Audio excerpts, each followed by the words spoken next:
আচ্ছা, উনি কি কোনো রকম ভাবে কমিউনিকেটেড হয়েছিলেন যে স্বতন্ত্র বোসের ইনফ্লুয়েন্সে ওর চাকরিটা গেছে আপনার তরফ থেকে? না, এই কথা তো আমি বলিনি।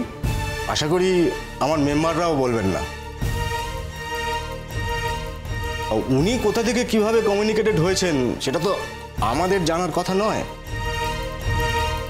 বরঞ্চ স্বতন্ত্র বোস আমাদেরকে প্রশ্ন করেছিলেন যে চাকরিটা কেন গেল। ও তো কাজটা ভালোই করছিল, তাহলে চাকরিটা যাওয়ার কারণটা কি?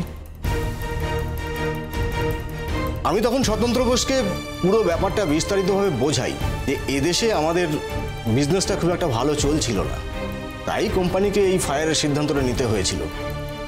এরপরে যদি কোনো ভালো স্কোপ আসে তখন অ্যাপ্লাই করবে, আমরা ভেবেচিন্তে দেখবো, নেওয়া যাবে। দেখুন, ওর সম্পর্কে কিন্তু আমাদের কোনো অভিযোগ নেই।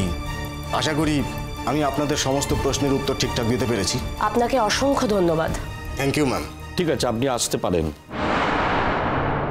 স্যার, কোর্টে দাঁড়িয়ে সর্বৈব মিথ্যে কথা বলা এবং নিজের মনে কল্পনা করে যা ইচ্ছে তাই একটা বানিয়ে বলে দেওয়ার ওনার যে একটা প্রবণতা আছে, সেটা কিন্তু আমি প্রমাণ করে দিলাম।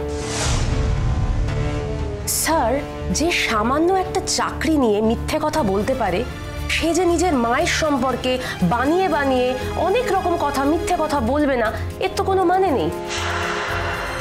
তাই স্যার, আমি বলছি উনি সর্বৈব মিথ্যে কথা বলছেন এবং ওনার মনের ধারণা ওনার মা যদি স্বতন্ত্র বোসের সঙ্গে সম্পর্ক রাখেন তাহলে উনি নাকি আত্মহত্যা করে ফেলবেন।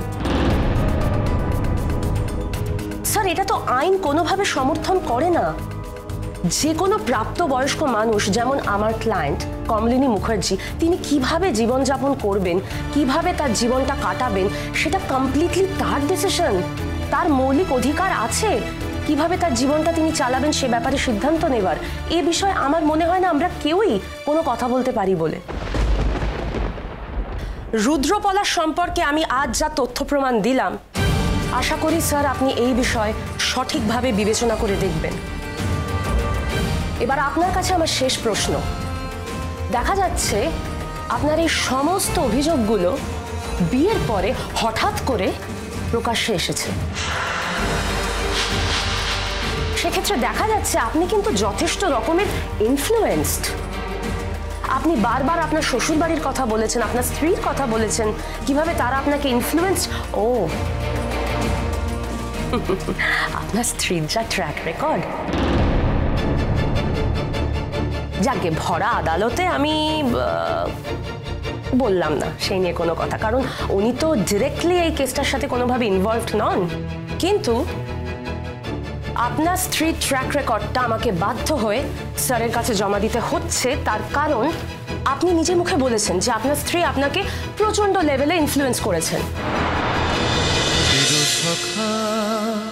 চিরসখা সোম থেকে রবি প্রতিদিন রাত ৯টায় স্টার জলসায় ও জিও হটস্টারে।